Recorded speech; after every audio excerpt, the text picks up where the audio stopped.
जहाँ धन का अभाव हो लेकिन रोटी के लाले नहीं हो, वहीं यह चीज मौजूद रहती है कि इज्जत नाम की कोई चीज है। और एकदम न्यूनतम स्तर पर और एकदम उच्चतम स्तर पर सामाजिक परीक्षण कोई मायने नहीं रखता। अब मैं आ रहा हूं मुद्दे पर कि गुंडई, अपराधी, माफियागिरी कैसे चलती है और बिरादरीवाद की राजनीति कैसे चलती है। सीधा सीधा मैं एक फंडा बताऊंगा आपको।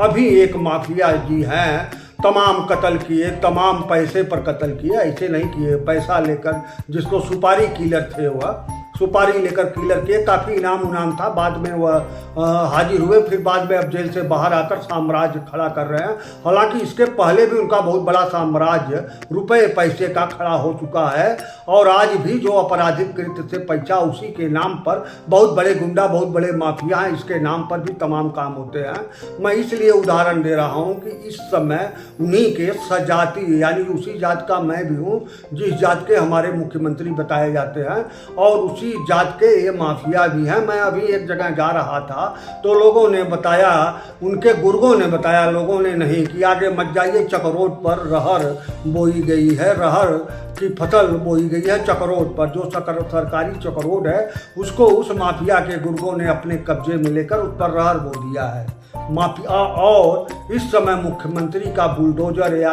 जेसीबी जो है वह माफियाओं के ऊपर चल रहा है। उस पर मुझे यह उदाहरण जब उन लोगों ने बताया कि इस पर माफिया के गुर्गों ने बताया कि चकरोट पर रहर बो दिया गया, आगे मत जाइए। अब बताते हैं कि वो चकरोट सहित तमाम जमीन उसके कब्जे में है। माफिया कुछ खरीद लिया है, कुछ लोग नहीं खरीदेंगे तो चकरोट पर वो रहर बो रहा है, यानी सब लोग अपना बेच बाच कर यहाँ से चले जाइए। माफिया का वो साम्राज्य कायम रहेगा। वह माफिया इस समय मुख्यमंत्री के जो जाति है, जो हमारी जात है, इसी जात के का वह माफिया भी है। हालांकि ये ऐसा नहीं है कि इसी जात का माफिया है तो इसी भाजपा में था, पहले तमाम पार्टियों से वो घूम कर आया। बसपा में भी कभी उसका परिवार जन थे, तमाम पार्टियों, मतलब जिसकी सरकार रहती है उसका वो माफिया रहता है। वो नहीं, सभी माफिया, उत्तर प्रदेश के सभी माफिया जिसकी सरकार रहती है उसी पार्टी के वो माफिया रहते हैं, वो नेता रहते हैं, वो जो भी रहते हैं। और अब गौर करिए कि माफिया वही, अपराधी वही है जो अपने से बरियार से मार खाए और अपने से कमजोर को मारे, यानी जो उससे कमजोर होता है उसी की वो हत्या करता है। अपने से बरियार आदमी की हत्या तो कर ही नहीं सकता, न कोई भी नहीं कर सकता, तो माफिया कैसे करेगा। तो खैर, गुंडा माने यही होता है कि अपने कमजोर को मारते पीटते रहो, बराबर मारते पीटते रहो, और अपने बरियार के पास मत जाओ क्योंकि वो भी तुमको मार सकता है। इसलिए माफिया अपना कम में लड़ते गए, हम मार नहीं पाए, वो नहीं कर पाए। अपना लोग दोनों का साम्राज्य, अपनी अपनी बिरादरी में माफियाओं का साम्राज्य चलता रहता है, क्योंकि हर बिरादरी के जो आवारा और जो बेरोजगार युवक होते हैं उनके आदर्श यही उनके बिरादरी के माफिया, मतलब गुंडा, चोर, बदमाश, उसको कुछ भी कहो, वहीं रहते हैं, उनका आदर्श तो वहीं रहेंगे। अब आइए, जात बिरादरी की राजनीति कैसे चलती है, ऐसे चलती है। अब आप नहीं समझ पा रहे हैं, क्योंकि मैं उलझाऊ बात ही करता हूँ, इसलिए आपको नहीं समझ में आता, या मैं खुद भी नहीं समझा पाता, क्योंकि वह वाक्य, वह शब्द हमारे पास नहीं है, आपके पास भी नहीं होते। बहुत सी सारी बातें आप समझते हैं लेकिन कह नहीं पाते, वही चीज़ है। तो माफियागिरी इस तरह चलती है कि जिसकी सरकार है उसी के ये माफिया हो जाते हैं। और बिरादरीवाद की राजनीति इस तरह चलती है कि अभी सपा की सरकार आ जाए, कोई आदेश नहीं आएगा, लेकिन अघोषित तौर पर थाने में, तहसील में, कचहरी में यादवों की पूछ बढ़ जाएगी। अब सरकारी आदेश न मुलायम सिंह देते हैं, न अखिलेश यादव ने दिया, लेकिन अपने आप पूछ बढ़ जाती है। ठीक उसी तरह जिस तरह बसपा की सरकार आती है तो हरिजनों की पूछ थाने, तहसील में बढ़ जाती है। अब आइए, जैसे भाजपा की सरकार आए तो इसमें भी मैं कहूँ या न कहूँ, ये बिरादरी वाले लोगों की पूछ बढ़ जाती है। अब ये होती है बिरादरीवाद की राजनीति। बिरादरीवाद में कोई सरकारी आदेश नहीं निकलता, कोई लिखित आदेश भी नहीं निकलता, लेकिन अपने आप घोषित आदेश हो जाता है और यह चलता रहता है।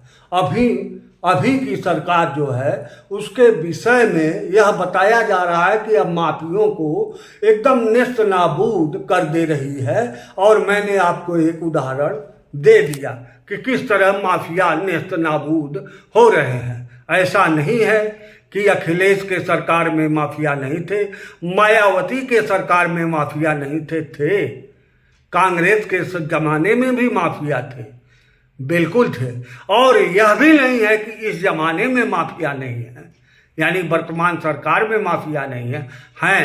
लेकिन ये क्या होता है कि कुछ चुनिंदे माफियाओं को सफाया करके अपने ऊपर कानून का बहुत बड़ा राज्य कायम किया हूँ, यह साबित करने के लिए बलि के बकरे हर सरकार खोजते रहते हैं। जैसे मायावती सरकार ने भी बलि का बकरा खोजा, अखिलेश सरकार ने भी बलि का बकरा खोजा, और भाजपा सरकार ने भी बलि का बकरा खोजा।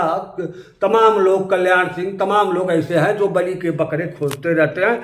लेकिन बिरादरीवाद की राजनीति निरंतर चलती रहती है। लोग न चाहते हुए भी बिरादरीवाद की राजनीति करते हैं। न चाहते हुए इसलिए कह रहा हूं कि कोई घोषित तौर पर नहीं कहता, अंदरूनी तौर पर लोग कहते हैं। अभी इलेक्शन आने वाले हैं 2024 में, इसके पहले भी तमाम इलेक्शन आएंगे। उस इलेक्शन चुनाव के तिथि के पहले हर जैसे विधानसभा का चुनाव होगा तो एक संघ का आदमी भाजपा के प्रचार के लिए 6 महीने पहले हर विधानसभा में आकर वो रुकेगा पूरा जब तक चुनाव खत्म नहीं होगा। और उसका काम यही रहता है कि वह चुनाव के पहले 6 महीने पहले से बिरादरीवाद के फोकस की भाजपा की तरफ कितने वोट आए और कितने वोट नहीं आएंगे उसका अध्ययन करता है।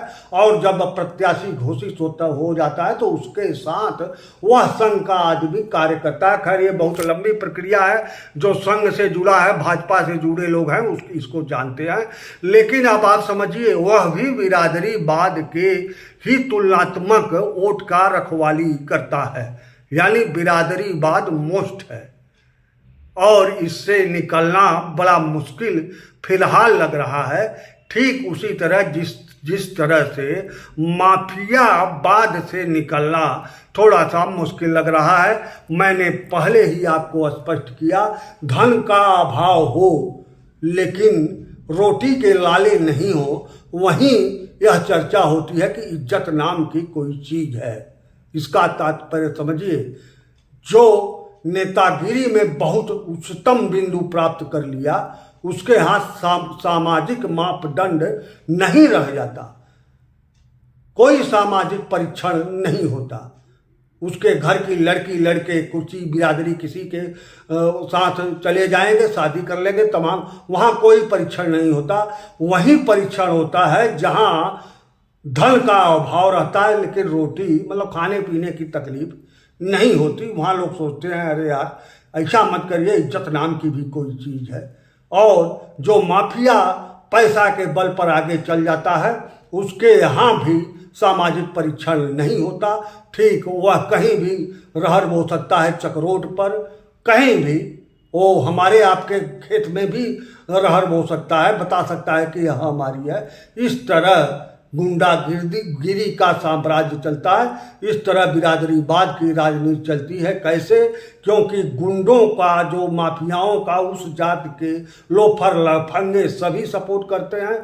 ठीक उसी तरह जिस तरह बिरादरीवाद की राजनीति का सपोर्ट उस बिरादरी के लुच्चे लफंगे अपराधी करते हैं, इसी तरह चलता है गुंडई और अब बिरादरीवाद की राजनीति का कारोबार।